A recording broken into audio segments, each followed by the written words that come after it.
Welcome back, everyone. My name's Cranebramp, you're all brainiacs, and this is chapter 4 of our series.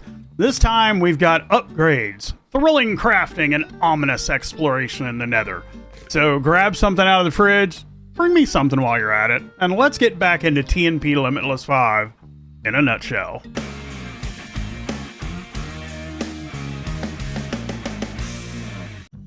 Although this episode is definitely chock full of stuff, I am just all over the place in the mods. We start out doing mechanism upgrades, specifically energy upgrades. The max you can install in each machine is 8 of any upgrade card, including energy cards, and I just hit the minor with the max. Reduces the energy usage by 10x, and that should really help out. There are other upgrades like speed upgrades, but be aware that every upgrade of a single type that you add stacks and multiplies the effect. However, the effect in things like the speed upgrade isn't an energy decrease, but an energy usage increase. It can get quite severe, and unless you're really pushing for something, I don't recommend going above maybe 2 or 3 speed type cards. And now that we have more diamonds with the miner, a jetpack upgrade is in order. Man, look at that sweet energy storage. I'm a skybird of death. Next, we need soul jars. So, in mystical agriculture, you can get seeds for drops produced by living creatures, both passive and hostile. You could grow sheep essence and craft that into either wool or mutton. You can grow Enderman essence and craft ender pearls, and so on. Soul jars are made out of soul dust, which is soul stone, smelted like 50,000 times over and over, some glass, and then you fill the jar with pieces of animal essence. There's 2 ways to do this. You can craft a soulium dagger and then use it to strike the killing blow on any creature, or you can use a machine called a soul extractor. We're going to use the machine. So the soul extractor takes one of the drops for the mobs and then extracts the essence out of it and then bottles it. For sheep, you need to fill the jar to a level of 8. You use mutton, and every piece of mutton is 0.5. So 16 mutton to fill 1 jar. To make a seed, you need 4 soul jars, and then whatever level of inferium it wants for the level of the seed. The process is the same for the other mobs. Endermen use ender pearls to fill the soul jars, ghast use ghast tears, and so on. So, to fill my soul jars, I need that mutton in my life. We're out hunting sheep. Also, took the time to do some exploring, quite a bit of the surrounding area, killed some sheep and pigs. So many piggies. Picked up Botania flowers, raided a couple of treasure chests, killed some illagers, found a zombie-infested temple thingy, and managed not to get too distracted. Found lots of POIs and structures to explore, including some huge Elden Ring type floating castle thingy floating in the sky like a castle's not supposed to do. So all this is on the map. Now, I can't rate all of them in the series, so let me know in the comments what you'd like to see me explore and or raid in future episodes, and we'll see what we can do about that. Went ahead and got all my Tinker's parts and casts out of the way so that we can have those for crafting if we decide to do anything with it in the future. Really set this up more for alloying and to explore some of the new 1.18 mechanics, but silent gear performs much of the same function, and silent gear equipment is enchantable where Tinker's is not, and that's a big deal. Now, I do want to point out in this pack that silent gear is nerfed. Normally, you can mix materials for different effects and a synergistic bonus. That is disabled, and you can only use one material when you make anything. So, Tinker's may have some niche uses going forward, but I'm telling you, when silent gear is not nerfed, absolutely freaking powerful. Speaking of alloying, let's do some slime steel. Just because I got resources I need to use, and it sounds kind of cool. Plus, I think there's some use for slime steel down the road somewhere. Maybe? I don't know. Next, we're going to do a bit of rose gold. Random, I know, but I do promise that I'm going somewhere with this. I think I needed it for some random specific item. Now I forget what. But anyway, we used the rose gold to make a pickaxe, craft some silky cloth, and then use that and the pickaxe in a tinker's anvil to give it silk touch. Now we have a pickaxe we'll use specifically for picking up spawners. Rose gold is a terrible choice, by the way, for a pickaxe head. It's got garbage durability, and I could have made it out of just about anything else and it would have been better. Yay for whatever I was geeking on that evening. And now I have something truly special for you. I found a Nether Fortress. Yep. Finally, been darting in and out of the Nether, gathering, looting, exploring, and always looking for a fortress. I flew right past this thing several times and just never noticed it. Anyway, we got busy, killed some wither skeletons, looted chests, and basically just called generalized mayhem. It was all good, man. And then, just in time for our Silk Touch pick, there's a blaze spawner. Blaze rods are like a problem early game, and then boom, you're like flooded with them. This spawner's going to help with that. Also, Apotheosis is in the pack. We'll talk about that later. It's a mod that enhances the magic system of Minecraft, and spawners are like fully upgradable with different properties. The creatures are replaceable and more. We're going to have some fun. So let's get right to it then. A quick blaze farm. Quick because we already have the spawner. All we need to do is build a box around it, throw 3 mob grinders on the back wall, a mob fan in, move the absorption hopper between floors so it grabs loot from both of them, and we have a blaze rod, blazing iron, and molten core production added to our mob farm. Frickin' sweet. And foreshadows of things to come, let's do a little bit of Apotheosis. In its simplest description, Apotheosis is a mod that extends the vanilla enchantment system.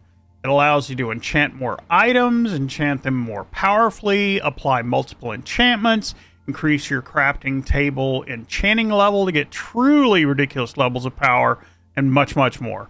You'll raise your enchanting level by various means, but the primary method is similar to Minecraft. Surround it with bookcases. In this case, hell shelves. Now, they're not heck expensive, but you'll need lots of blaze rods. And as a pain, every one of them needs a potion of regeneration. To make a potion of regeneration, we need gas tiers. Ugh. Anyway, the mob farm's coming along well. Lots of junk showing up. We might need to get another trash can to pull stuff out. But tons of ender pearls, tons of blaze rods, a decent smattering of redstone. It's a good mob farm. I'm pleased. Eventually, we'll need to automate this into the system. But again, in time. Next, just trying something out, I check out the Cyclic's material generator. We have an overabundance of ender pearls, and I thought this might produce a decent amount of power, but nah, this is way too slow. Oh well, worth an exploration. While exploring, I was also checking out meteorites to get all of our inscriber presses. You need these for Applied Energetics 2, and we really need to start working on our storage. So just look for meteors with skystone in them, or excavate the skystone, and there's a chest surrounded by fluix blocks. You want to keep those. And you'll find loot and the presses inside. 1, maybe 2 presses per meteorite. You're going to have to fly around and check several. Just use the time for exploration. Also, it sounds like a good time to talk about storage in the pack. So both AE2 and Refined Storage are both storage systems that do auto crafting and are basically functionally identical, but AE2 has more advanced features and is also the more complex of the two. So AE2's base materials are made using these inscriber presses, which you use to make various types of processors. While Refined Storage, you craft a base material, a processor base, that you smelt with other items into various types of processors. Now, A2 has more prep time, so we set up some advanced inscribers, take the presses that we found, put them in, and start making processors. Now, this is going to take a while to build up enough to start properly, so I want to get this started now. If this is your first time working with the mod, you're going to need lots and lots of the silicon pressed in the presser. So I'm talking 5, 6, 7, 8 stacks wouldn't be bad. Refined Storage is a bit easier to get into, and I actually prefer it over AE2, but that's nothing against AE2. AE2 is still great. It's also great for little closed, isolated systems, for example, like our bee house. Yes, our poor, underutilized bee house. I do promise we'll get back in here and work on these, but bee breeding is going slow while everything else is going quicker, and I'm trying to get us to a good point in the pack. Anyway, A controller is the heart of the refined storage system. Next comes a crafting grid, which is an inventory screen and crafting grid where you can craft directly out of your storage. A disk drive bay to hold disk drives, and then the disk drives go in there with capacities. We put a 16K drive in there, which shockingly holds 16K items. You can go up to a 64K drive. So build an external storage port and stick it into the B center output, and we're done. For now, all the items are going into our storage. Later on, we'll set up some auto crafting to process this, auto smelting. We'll expand our storage capacity and even put in some liquid storage to store honey. But this is great for now. And quests. We got lots of quest loot ready. With a few hell shells in, it's time to get busy enchanting. Our XP Jelly Baby storage is full, so nom nom. I eat several stacks of them and get all fat on levels so that we can burn them. I spend some time enchanting books, and baby, have I got some equipment. Look at that right there. Saved all the good stuff for later, and just because there was a quest and I've never used it, I made a disenchantment generator. Pretty much what it says. It eats enchanted items and books for power. It's another one of those generators that's just okay, I guess. At maximum upgraded level, it only puts out like 200 RF per tick. You'd need a lot of them, and I really see an issue keeping it supplied regularly with enchantments. I mean, maybe you could feed it with a mob farm big enough, but it just seems there's better ways to do in-game power. I just use it for magical item disposal for now and get a bit of free RF from it, so it's no big deal. And you know, it's been 4 chapters, and I haven't made myself a ranged weapon yet, and I have some sick ranged weapon enchantments. So, I make a tertium crossbow and slap all of this on it. Taking it out to our practice dummy, it's reloading quickly, does 24 damage, and with the ceaseless, it never needs any arrows. It's permanently loaded with some plus 20% damage obsidian arrows we made. Man, I'm telling you, mobs better watch out for Sniper Crane. Oh, wait. Did you think I was just doing random upgrades? Oh, no. We're going to go kill the big baddie today. The Ender Dragon. So, we craft some Eyes of Ender, grab our bedroll, make some food, grab 2 stacks of bottles, strap our crossbow to our back, and set out in search of the end portal dimension. For those unfamiliar with Minecraft, you take Eyes of Ender and throw them. Their position points the way to the Ender Fortress.